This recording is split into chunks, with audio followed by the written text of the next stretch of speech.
All right. Hi everyone. मेरा नाम है प्रतीक पी सावंत। आज मैं आपके साथ शेयर करूंगा आप आपके मॉक टेस्ट के 25 मार्क्स को 80 प्लस मार्क्स तक कैसे लेके जा सकते हैं। आपका जो ये जो सपना है गेट एग्जाम में टॉपर बनने का, उसे आप कैसे पूरा कर सकते हैं। अगर आप टेस्ट सीरीज को इफेक्टिवली यूज करना सीखे, आपके मॉक टेस्ट को और आपके टॉपिक वाइज टेस्ट को अगर इफेक्टिवली यूज करना सीखे, आप इस रेस को एस कर सकते हो सर। डेफिनेटली ये पॉसिबल है। सबसे पहले समझते हैं कि मॉक टेस्ट का डिफिकल्टी क्या है। हम सेमेस्टर एग्जाम में जब प्रिपेयर करते थे, एक टाइम पे एक सब्जेक्ट होता था, एक सब्जेक्ट रिवाइज करके चले जाते थे। अब मॉक टेस्ट में 10 सब्जेक्ट्स एक साथ आएंगे। इतना डिफिकल्टी है, रिकॉल करने का डिफिकल्टी है एग्जाम में। सब्जेक्ट स्विच होते जाएंगे, हमें उस सब्जेक्ट पे स्विच करना है। इवन मॉक टेस्ट शुरू होने से पहले 10 सब्जेक्ट्स रिवाइज करने हैं। ठीक है, तो अपना डिफिकल्टी है। मॉक टेस्ट के मार्क्स को कैसे इंक्रीज करें। स्टार्टिंग में जब आप मॉक टेस्ट अटेम्प्ट करोगे, आपके मार्क्स कम आएंगे और उसे आप लेके जाना चाहते हो, राइट, 80 प्लस मार्क्स तक, 70 प्लस मार्क्स तक। तो उसके लिए एक स्ट्रेटेजी है, वो मैं आपसे शेयर करता हूं। देखिए, मॉक टेस्ट से पहले जितना भी आपने मेन नोट से रिवीजन करना था, तभी आप एक सब्जेक्ट प्रिपेयर कर रहे थे, आपने कर लिया होगा। अभी टाइम है शॉर्ट नोट से रिवीजन करने का। मैं एक्सपेक्ट करता हूं कि आपका हर सब्जेक्ट का शॉर्ट नोट्स 10 या फिर 15 पेजेस का होगा। आगे पीछे मिला के 20 या फिर 30 पेजेस का होगा। आप वो 30 पेजेस आसानी से रिवाइज कर सकते हो 2 या फिर 3 आवर्स में। ठीक है, रिवीजन करना उतना डिफिकल्ट होता नहीं है। तो एक दिन में 2 सब्जेक्ट्स रिवाइज हो जाएंगे। ऐसे करते करते 5 दिन में आपका पूरा सिलेबस रिवाइज हो जाएगा। फिर 6th डे से आप आपका मॉक टेस्ट अटेम्प्ट करना शुरू कर सकते हैं। ये स्ट्रेटेजी उनके लिए है जिनका पूरा सिलेबस हो चुका है। वही बच्चे ये स्ट्रेटेजी फॉलो कर सकते हैं। वो 80 प्लस मार्क्स के लिए टारगेट कर रहे हैं, वो टारगेट कर सकते हैं स्ट्रेटेजी को। ठीक है, 5 दिन में सारा सिलेबस शॉर्ट नोट से रिवाइज करना है। फिर आप मॉक टेस्ट अटेम्प्ट करना शुरू करोगे। लगातार 6 to 7 मॉक टेस्ट अटेम्प्ट करोगे, फिर वापस से 5 दिन का गैप लोगे, अपने शॉर्ट नोट्स रिवाइज करोगे, फिर उसके बाद वापस से आपका मॉक टेस्ट अटेम्प्ट करना शुरू। स्टार्टिंग में जो आप मॉक टेस्ट अटेम्प्ट करोगे, वो डिफिकल्ट मॉक टेस्ट होने चाहिए, वो एडवांस लेवल के मॉक टेस्ट होने चाहिए। जनवरी 15 के बाद जो आप मॉक टेस्ट अटेम्प्ट करोगे, वहां पे सारे मॉक टेस्ट इजी होने चाहिए।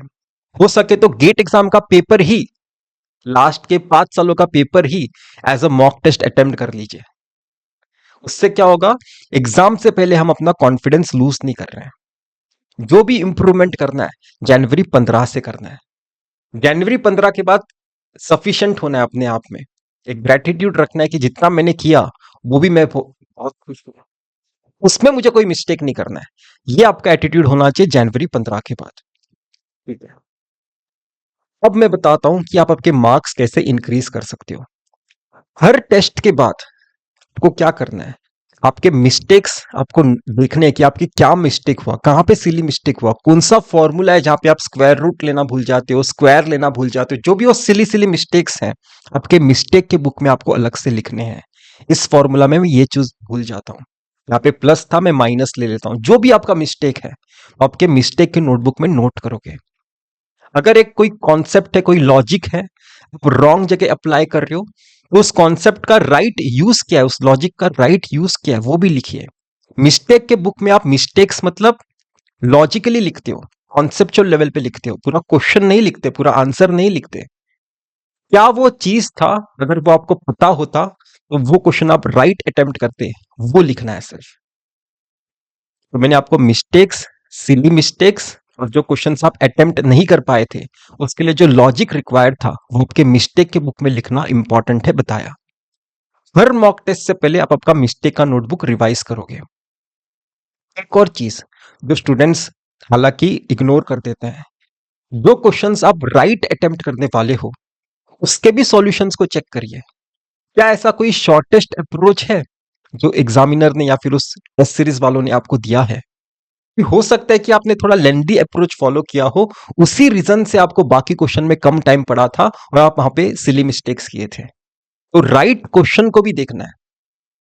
तो ये सब टेस्ट सीरीज का एक इवैल्यूएशन कर रहे हो, आप एनालिसिस कर रहे हो। एनालिसिस कंप्लीट नहीं हुआ है। आपको उन सारे 65 क्वेश्चंस में आइडेंटिफाई करने की कौन से टॉपिक्स में आप वीक हो, वो पर्टिकुलर वीक टॉपिक आप आपके एक शीट में लिख के ले सकते हो। अगर उस वीक टॉपिक के लिए अगर आपके पास कोई एक्स्ट्रा प्रैक्टिस शीट है या फिर टॉपिक वाइज टेस्ट अवेलेबल है, वो टेस्ट अटेम्प्ट करिए। ठीक है, अगर आपके पास बिट्स एंड बाइट्स का बुक है, बिट्स एंड बाइट्स के बुक में वो चैप्टर वाइज अगर क्वेश्चंस अवेलेबल है तो वो चैप्टर के सारे क्वेश्चन सॉल्व करिए। समझ पा रही हो मैं क्या बोल रहा हूं? टेस्ट के बाद आपको आपके वीक एरियाज आइडेंटिफाई करने हैं, वीक चैप्टर्स आइडेंटिफाई करने हैं, फिर उस चैप्टर के टॉपिक वाइज क्वेश्चंस आपको अटेम्प्ट करने हैं। आइदर बुक के थ्रू अटेम्प्ट करिए या फिर टॉपिक वाइज टेस्ट देके अटेम्प्ट करिए। इस तरह से एक मॉक के बाद हो सकता है कि 2 दिन आपको लग जाए ये पूरा एनालिसिस कंप्लीट करने के लिए, वीक एरियाज को स्ट्रॉन्ग करने के लिए। फिर बाद में आप नेक्स्ट मॉक अटेम्प्ट करोगे। अगर आप ये सारे स्टेप्स फॉलो करते हो, अगर आप आपके मिस्टेक्स के बुक में मिस्टेक्स नोट करते हो, वीक एरियाज के लिए टॉपिक वाइज क्वेश्चन सॉल्व करते हो, धीरे धीरे आपका लेवल डेफिनेटली इंप्रूव हो रहा है। नेक्स्ट मॉक में जब भी वो सेम चीजों पे क्वेश्चन आएगा, सेम वीक एरियाज पे क्वेश्चन आएगा, आप ज्यादा बेटर सॉल्व कर पाओगे। आज 25 मार्क स्कोर किए हैं, नेक्स्ट मॉक में हो सकता है कि आप 5 मार्क एक्स्ट्रा करो, 30 मार्क स्कोर करो। इस तरह से जब आप हर मॉक टेस्ट के बाद ये एनालिसिस पार्ट अपना रिपीट करते रहोगे, इसे 3-4 मार्क्स 5 मार्क्स इंक्रीज करते करते इवेंचुअली मैं बिलीव करता हूं अगर आपने सिलेबस कंप्लीट किया, अच्छा रिवीजन इससे पहले किया है, तो आप 80+ मार्क्स टच डेफिनेटली कर सकते हैं। ये एक राइट अप्रोच है। हम 80+ मार्क्स तक पहुंच पाएंगे कि नहीं पहुंच पाएंगे वो मैटर नहीं करता। एक राइट स्ट्रेटेजी को फॉलो करना बहुत इंपॉर्टेंट है कि राइट डायरेक्शन में आगे बढ़ते रहे। डेस्टिनेशन तक पहुंच पाएंगे कि नहीं हमें पता नहीं है, एटलीस्ट डेस्टिनेशन के ही डायरेक्शन में हम बढ़ रहे हैं अगर आप ये स्ट्रेटेजी फॉलो कर रहे हो। ठीक है, और बिलीव रखिए सबके मार्क्स स्टार्टिंग 25 मार्क्स ही होते हैं। इवेंचुअली अगर ये स्ट्रेटेजी अगर आप फॉलो करोगे, मार्क्स इंक्रीज होते हुए आपको दिखाई देंगे। ठीक है, और आपका कोई भी टेस्ट, कोई भी मॉक टेस्ट आपको 3 फेसेस में अटेम्प्ट करना है। इस पे एक डिटेल वीडियो आएगा, और शॉर्ट में बताता हूं। स्टार्टिंग में सब इजी क्वेश्चंस अटेम्प्ट करिए, फिर जो रिव्यू पे क्वेश्चन डाले थे आपने क्वेश्चन पेपर स्कैन करने के टाइम, सेकंड फेज में वो अटेम्प्ट करिए। थर्ड फेज में वो सारे डिफिकल्ट क्वेश्चंस अटेम्प्ट करिए जिसे आपने छुआ ही नहीं है, जिसे आपको लगता है कि इसे टाइम लगेगा। ठीक है, तो मॉक टेस्ट अटेम्प्ट करने का अपना एक तरीका है फेजेस में। ये तो उसका टेक्स्ट में मैं पूरा ऐसा डिस्क्रिप्शन लिख दूंगा कि किस तरह से मॉक टेस्ट अटेम्प्ट करते हैं, कमेंट सेक्शन में मैं टेक्स्ट में लिख दूंगा। आप उस कमेंट पे बता सकते हैं कि आपको कैसा लगता है, लाइक कर सकते हो उस कमेंट को, इस वीडियो को लाइक कर सकते हो। अगर आपको ये वीडियो पसंद आता है, आप आपके दोस्तों के साथ शेयर कर सकते हो। आप किसी भी ब्रांच के हो सकते हो, electrical, electronic, instrumentation, computer science, data science. अगर आप मेरे साथ प्रिपेयर करना चाहते हैं अगले 2 मंथ्स तक, जहां पे मैं आपका पर्सनल प्लान बनाऊं, आप मुझे इस यहाँ पे ऊपर कहीं तो मेरा व्हाट्सएप नंबर है, मुझे व्हाट्सएप पे सबसे पहले टेक्स्ट भेजिए। सिर्फ हेलो मत भेजिए, अपना ब्रांच बताइए, आपके कितने सब्जेक्ट्स हो गए हैं बताइए। ठीक है, आप कौन से ईयर में गेट एग्जाम अटेम्प्ट करने वाले हैं ये बताइए। मैं आपको एक अच्छे डायरेक्शन में गाइड करूंगा। एक ही दिन के अंदर नेक्स्ट 60 डेज का आपको प्लान मैं बना के दे दूंगा, हर दिन आप क्या करने वाले हो, आपको सिर्फ उस प्लान को फॉलो करना है। ठीक है, ये पेड कंसल्टेशन है, डेफिनेटली मेरा फीस होगा क्योंकि इतने सारे लोग मैसेज करते हैं ना, तो डेफिनेटली कम लोगों को ही गाइड किया जा सकता है।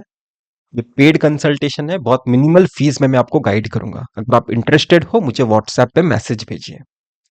तो ये स्ट्रेटेजी सिर्फ वही लोग फॉलो कर सकते हैं जिनका पीवाईक्यू सारे सब्जेक्ट्स का हो गया था, सारे सब्जेक्ट्स प्रिपेयर कर लिए थे उन्होंने, वो अभी मैक्सिमाइज करना चाहते हैं अपने मार्क्स, सिर्फ वही ये स्ट्रेटेजी फॉलो कर सकते हैं।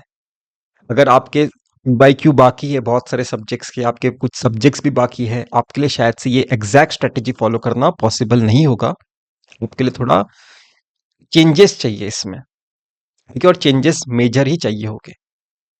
तो इतना ही था इस वीडियो में, हम फिर मिलेंगे किसी वीडियो के साथ। Till then, bye.